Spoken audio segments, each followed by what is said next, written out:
Let's go ahead and get started creating the support stand here inside of Tinkercad. So I need to first understand a few of these dimensions, and I'm going to go ahead and create this base here. I'm not going to worry about either of these holes.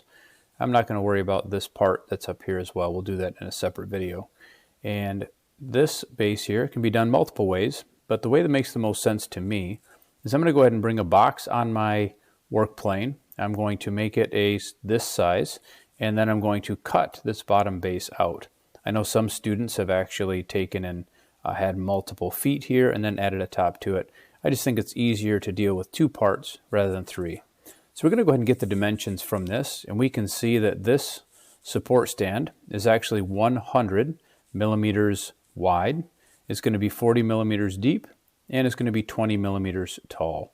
So we're going to head back here into Tinkercad. We're going to drag a box on the work plane, and we're going to go ahead and make it those dimensions. So it'll be 100 wide.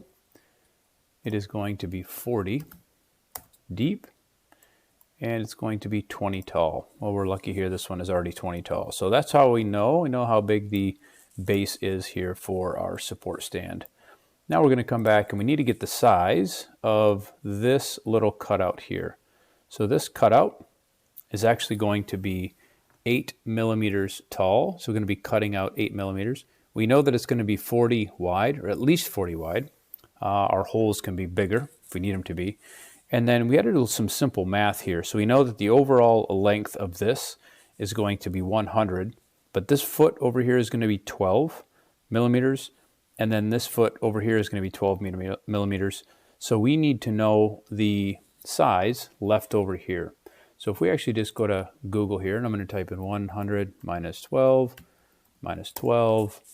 and that gives us 76. So I'm going to have a 76 millimeter hole that's going to be cut out of there. So I'm going to drag this box that it's a hole, and it tells me that it's 76 long.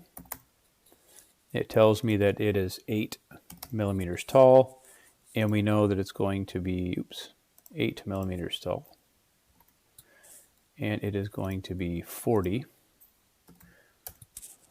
millimeters wide. So this is going to be the cutout that's going to happen here inside of here. So now what I can do is I can take these two parts, and I'm going to go ahead and use my align tool, and I'm going to align them to the middle here and to the middle there. And now you can see that that piece is going to get cut out of. If I take and select those two simply by dragging a rectangle, selecting both of those, and then choosing group, now you can see that I actually have that little cutout that's going to happen there. Well, I'm not finished here with my base, because what I need to do is I'm going to go ahead and put these two fillets on the outside and go ahead and smooth this part out right now. So in a previous video, we took a look at creating our fillets. So I'm going to come back to my creations, and I'm going to take this fillet R6 that I've made, and I'm going to drag this on the work plane. Now what I need to do is I need to rotate this, and I'm going to get this so that it actually matches up right here with this top edge. And I know that it's not going to be a solid. I know that this is going to be a hole. And so the first thing I'm going to do is I'm going to go ahead and rotate this exactly 90 degrees. And then I know that this fillet is going to be exactly 40 long. I know it's going to be 40 long because my part is 40 millimeters.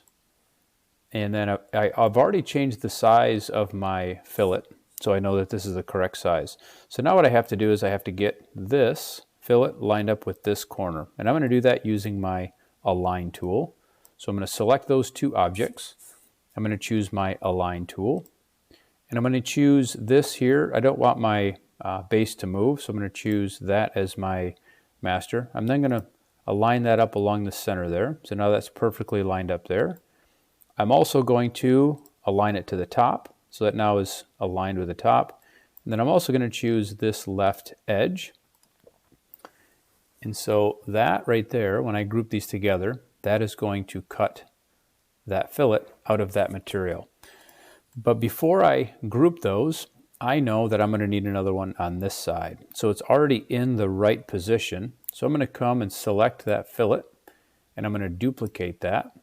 And then what I want to do is I'm just going to kind of drag this over to that side. Now you'll see that when I group these two objects together, so again, I'm just going to select and drag a rectangle. I'm going to group those two objects together. Now I get that fillet on that left edge. So I'm going to go ahead and take and align this one up to this edge over here. So now what I'm going to have to do is just take this. I'm going to need to rotate that exactly 180 degrees. Now I want to make sure that I align this up with this corner here. So I'm going to select those two objects, select my Align tool. I want to make sure that this here is lined up directly in the middle. I want to make sure that that is lined up directly at the top. And I want to make sure that that is lined up directly with that right edge. Now when I select these two objects, I group them together. Now I end up with that fillet that's over on this right hand side. So now my base is complete.